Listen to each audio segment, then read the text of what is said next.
민주당 장경태 의원의 성추행 의혹이 발생한 지 열흘째지만 당 차원의 조사 결과는 여전히 나오지 않고 있습니다. 경찰 조사가 진행 중인 상황인데도 장 의원 역시 그 흔한 유감 표명도 하지 않고 있는 상황에서 2차 가해 논란만 더해지고 있습니다. 민주당 내에서도 장 의원을 보호하는 듯한 발언은 자제해야 한다는 말이 나왔습니다. 고승현 기자입니다. 국민의힘은 성추행 의혹을 받고 있는 장경태 의원을 향해 반성은커녕 특권의식과 비겁한 궤변으로 진실을 호도하고 있다며 의원직을 사퇴하고 수사를 받으라고 촉구했습니다. 의원직을 사퇴하십시오. 그리고 경찰 포토라인에 서십시오.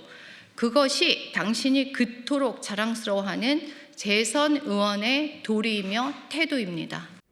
민주당에서도 수사 결과가 나오기 전까지는 당에서 장 의원을 보호하는 발언을 삼가야 한다는 의견이 처음으로 나왔습니다.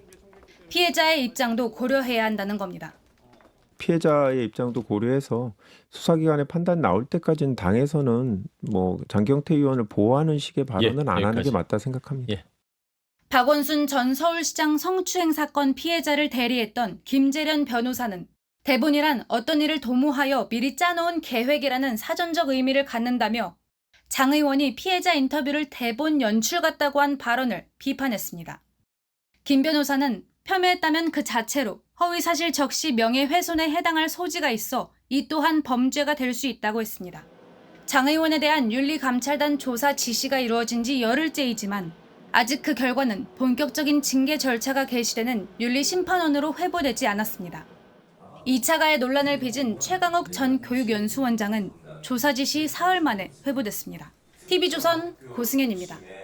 민주당 장경태 의원이 성추행 의혹과 관련한 심경을 SNS에 올렸는데 성추행 진위 여부를 떠나 재선 의원으로서 최소한 이런 상황이 빚어진 데 대한 유감 표명은 역시 어디에도 없습니다. 오히려 자신이 피해자임을 부각하려는 의도가 있어 보입니다. 글 자체가 2차 가해라는 지적도 나옵니다. 어떤 내용인지 전정원 기자가 전해드리겠습니다. 장경태 의원이 어젯밤 SNS에 올린 글입니다. 급 따지고 사람 가리면 안 되는 직업이라고 생각했다면서 사람 가려 만나라는 말이 꼰대들 이야기인 줄 알았다고 적었습니다. 그러면서 자신이 이번 사건으로 트라우마가 남을 것 같다고 했습니다. 자신이 피해자임을 강조하려는 취지로 해석됩니다. 민주당은 사실관계를 떠나 2차 가해성 발언은 자제해야 한다고 했지만 장 의원의 이러한 글 역시 2차 가해라는 지적이 나옵니다. 그리고 SNS에 발언을 좀 유리한 대로 편집해서 올리고 있으신데 압력을 제발 멈춰주셨으면 좋겠어요. 국민의힘은 2차 가해를 저지르고도 정작 본인이 트라우마를 주장한다며 가해자가 피해자 코스프레를 하고 있다고 비판했습니다. 또 급 따지고 사람을 가려 만났어야 했다는 취지의 주장 역시 권위의식을 드러낸 거라고 지적했습니다. 특권의식이 고스란히 드러난 대목이고 잘못을 인정하기는커녕 책임을 피해자에게 돌리는 듯한 부적절한 발언입니다. 고위공직자의 성폭력 피해자 2차 가해를 처벌하는 일명 장경태방지법 발의를 예고한 주진 의원은 피해 여성이 떨면서 인터뷰하는 것을 보고도 무고라고 주장할 수 있냐면서 자기 편이라고 무조건 감싸는 행동이 좌파의 위선이라고 지적했습니다. TV조선 전정원입니다. 정치부 기자들이 정치권 뒷얘기를 전하는 뉴스더. 오늘은 장경태 의원 성추행 의혹을 취재하고 있는 정치부 황정민 기자와 이 사건 정리해드리겠습니다. 황 기자, 저희가 이제 일주일 넘게 이 사건을 보도해드리고 있는데 처음 취재를 시작한 게 언제였습니까? 네, 지난해 10월이죠. 그러니까 사건이 벌어지고 1년여 전 사건이 벌어진 그 직후였습니다. 이번에 저희가 보도해드린 영상 제보를 받으면서 이 사건을 인지하게 됐고요. 또 저희가 피해자랑 처음 통화를 한 것도 그 무렵이었습니다. 그런데 그때는 왜 보도를 하지 않은 거죠? 네, 장경태 의원이 반박 기자회견에서 데이트 폭력을 주장하면서 했던 발언 먼저 들어보시죠. 취재 중 데이트 폭력을 충분히 인지했을 텐데 데스크에 보고는 했는지 어떤 경로로 묵살한 것인지 여부에 대해서도 밝혀주시기 바랍니다.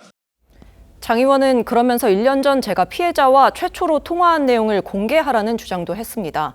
이 돌연 데이트 폭력 주장을 들고 나오면서 이 취재원 보호라는 언론사의 기본 원칙을 깨라는 요구까지 한 건데요. 무엇보다 당시 취재 과정에선 데이트 폭력 관련 내용은 일절 나오지 않았습니다. 다만 피해자는 당시엔 보도를 원하지 않는다는 입장을 밝혔었는데요. 이 역시 당시 장 의원 측의 협박과 압박으로 인한 것이었다는 게 피해자의 주장입니다. 그러니까 장 의원 측으로부터 당시 남자친구의 신상을 깨서 날려버리겠다는 식의 압박이 있었다고 저희가 보도를 해드렸는데 네. 또 다른 정황도 있습니까? 네, 사건 발생 이틀 뒤 동석자들의 단체 대화방 내용을 추가로 확인했습니다. 당시 술자리에 장 의원을 부른 남성 비서관 A씨가 TV조선 취재에 대한 대응 방침을 피해자에게 주문하는 내용이 담겼습니다. 이 강압적인 상황이 아니었고 피해를 느끼지 않았고 또 남자친구가 동의 없이 몰래 찍은 영상이어서 보도하면 법적 조치를 진행하겠다. 이렇게 답하라는 것이었는데요. 피해자가 당시 저에게 설명한 내용과 동일합니다. 또 A씨는 피해자에게 앞으로 커리어 측면에서도 미래지향적으로 봤을 때 안전히 잘 마무리하셔야 한다고 당부하기도 했습니다. 피해자는 장 의원과의 친분을 과시하는 A씨가 이런 말을 하는 게 압박과 협박으로 느껴졌다고 했습니다. 그 선임 비서관이 장경태 의원의 뜻이라면 이제 보도를 무마시키려고 하였거든요. 사건화 시키지 말자고. 네, 그렇게 그 당시는 그랬었습니다. 이랬던 피해자가 이 사건을 공론화하기로 입장을 바꾼 건 저희가 전해드린 것처럼 이 A씨의 성폭행 시도가 계기가 됐습니다. 이 피해자는 최근 A씨가 자신을 포함한 다른 성범죄 혐의로도 피소됐다는 사실을 알게 됐고요. 더 이상 피해자가 늘면 안 되겠다는 생각에 용기를 내서 장 의원 고소를 결심했다고 밝혔습니다. 네, 알겠습니다. 다른 주제도 살펴보겠습니다. 최근에 해병대원 특검 수사 공정성에 대한 우려가 나왔던데 누구 얘기입니까? 그 해병대원 특검의 이금규 특검보 얘기입니다. 지난 3일 이 특검보는 민주당이 주최한 지도부 회의에 참석해서 감사장을 받았습니다. 민주당이 국회 앞에서 계엄군을 막아선 시민 4명을 초청해서 감사장을 줬는데요. 그중 한 명으로 선정된 겁니다. 이금규 시민의 발언이 있겠습니다.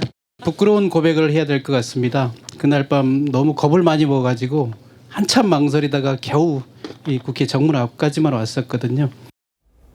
그런데 특검 수사는 이미 종료됐잖아요. 네, 그렇습니다. 이 특검보가 행사에 참석하기 5일 전에 종료가 됐습니다. 하지만 이 특검보는 윤석열 전 대통령의 직권 남용 혐의 등 재판에서 이 공소 유지에 참여를 하게 됩니다. 이 특검 측은 이 특검보가 개인 시민 자격으로 참석한 거란 입장이지만요. 이 야권에서는 수사 공정성에 대한 오해를 피하기 어려운 행위라고 비판했습니다. 네, 황 기자 잘 들었습니다.